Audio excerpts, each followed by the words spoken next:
Aha! Additional feature. Bread rising. Oh Lord, David SBL ISO, I think it is, or ISO SBL. It's SBL ISO. Well,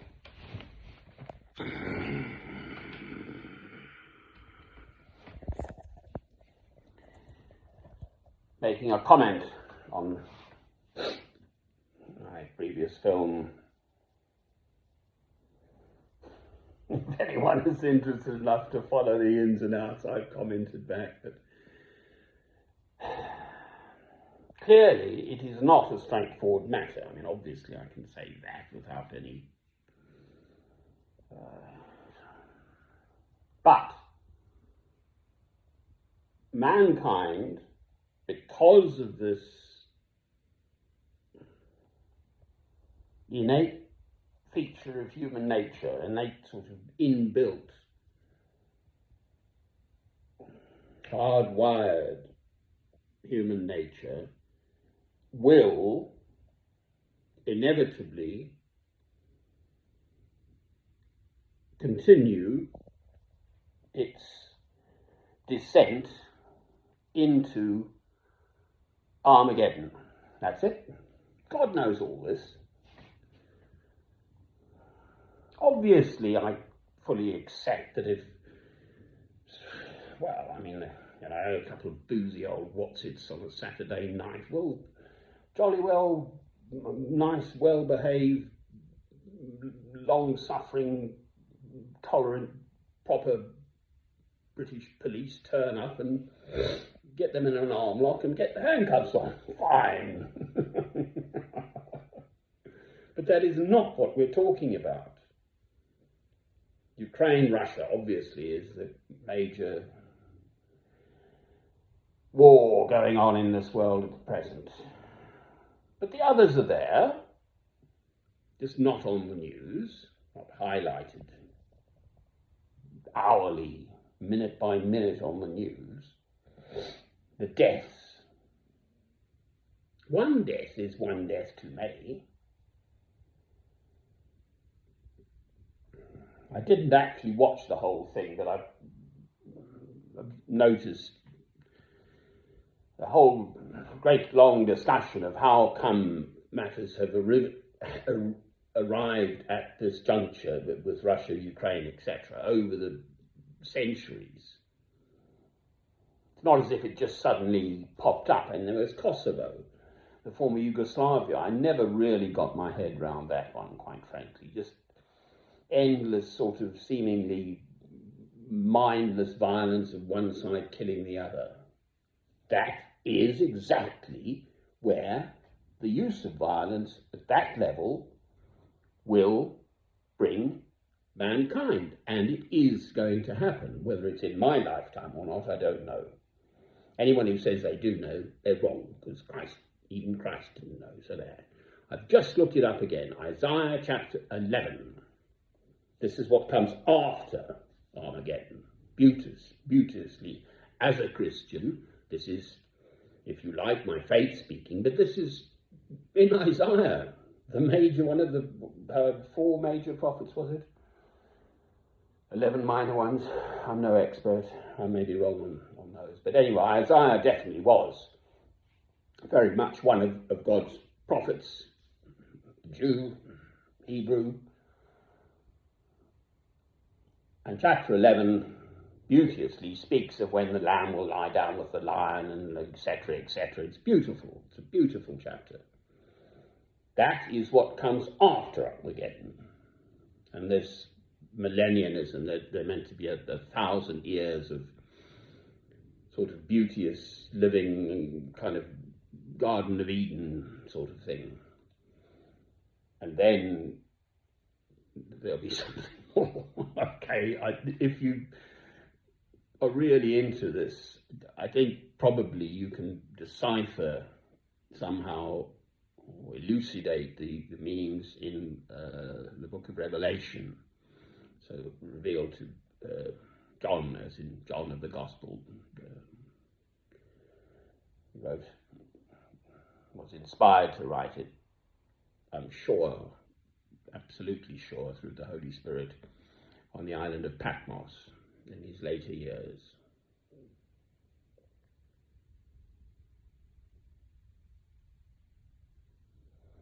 In the days when Christ did not get armies to fight the Romans. That's it. Christ is my guide. So, yes, obviously I get your point, Mr. David. And my response has to be,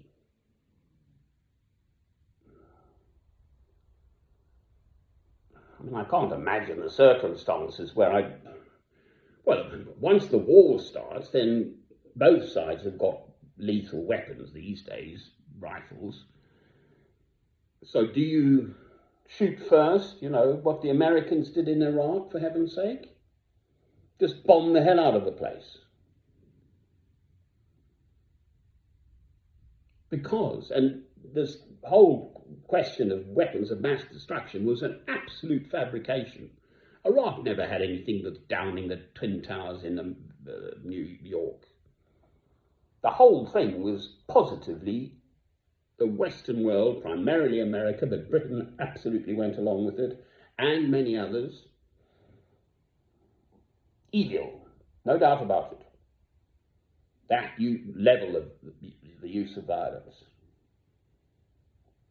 And it is now haunting the Western world. Yes, on the surface we have, here I am, bread making. Which, on a personal note, for what it's worth, I've had a broken marriage behind me with my former wife who'd been sexually abused by her own father, but it was all my fault, and the English legal system utterly failed all of us. That's me and my family, and Robert Francis, my son, primarily, and the poor lad. He didn't actually slit his throat, but I'm not going to say how he did it. Committed suicide, eventually, being incarcerated with a woman who'd been sexually abused by her own father. So I do know about personal suffering. And my faith is solid. So I haven't baked bread for 30 years since all that happened, as it happens. But last year down in Harpenden, I baked some bread, so I've got a good mixing bowl and good baking tins. I have a home place here, or a workplace, whatever it is. Warm and dry, it's got an oven. It's such a pleasure kneading bread. Such a spiritual thing to do. They say knead for 10 minutes. Well, actually, 10 minutes is an awful long time. But you can feel the flour and the dough mix, olive oil and butter and sugar and salt and obviously yeast. And it starts to become nice and tacky, and just sort of a pleasure to perform. To me, that's bread, for heaven's sake. As in the Lord's Prayer, give us this day our daily bread. Clearly I recognise the violence, clearly one wouldn't wish to have it, and clearly I know what I'll do. I'll be with Stephen the martyr. I've got nothing to lose in this world. So kill me first. Fine, no problem. I will never respond with any level of violence, actually. Just striking someone back, I won't even do that. All it leads to is more striking back in fisticuffs and a load of... So I've never done that, anyway, in the whole of my life, ever. I fought my brother twice. He won. He's a big lad too, he's an older brother. We had youthful encounters, but apart from those two occasions, I've never had any physical fight with any other human being under all and any circumstances that have ever presented themselves in my lifetime. So I've never been faced with being conscripted and challenged with that. And the First World War and tarring and feathering, there were shattered with PTSD out on the Somme and so on, the youngsters. First World War, then cowardice, so they used to shoot them. Our own side shot these youngsters for cowardice, and if they went home, the women tarred and feathered them. No is the answer to violence. Yes, David, I get your point. My response was, that is the slippery slope, and that's exactly what mankind is on now. Arguing this way and that as to the violent level and the proportionality of the level and use of violence, and was it a crime against humanity, or was it reasonable force in all the circumstances, and on it goes. I've just looked it up this morning. I was up at 4. The war in Iraq, it's horrendous. But they're kind of fuzzy wuzzies over there, so it doesn't matter so much. Brilliant. Each and every single human being is precious and special in God's eyes. Therefore, it's up to God. If some idiot wants to come and kill someone else, well, for starters, I'd never have the capacity, as it were, in terms of a weapon anywhere near me, to preempt and kill that other person. So it just doesn't arise in my life. Can't arise. I mean, look at this story one hears about these Americans. They've got arsenals of weapons stored away.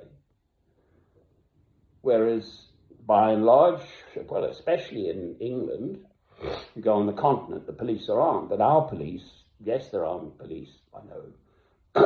But the ordinary day-to-day lobby is not armed with a weapon. I think they probably have a pepper spray, don't they? And their cameras now and radios, obviously.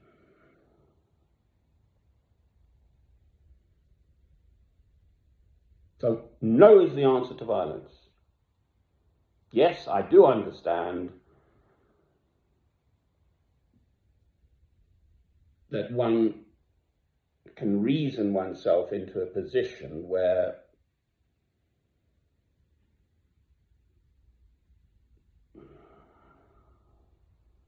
it might be considered reasonable to actually kill someone else, that you were justified in your actions. And I'm saying no, because of Christ. That is why I'm never mind even my own personal sort of human side, if you like. I mean, I fire up, believe you me, verbally.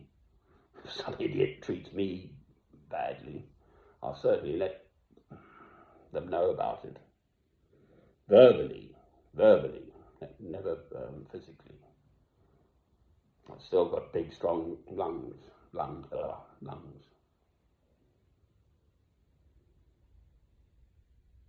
But never with violence.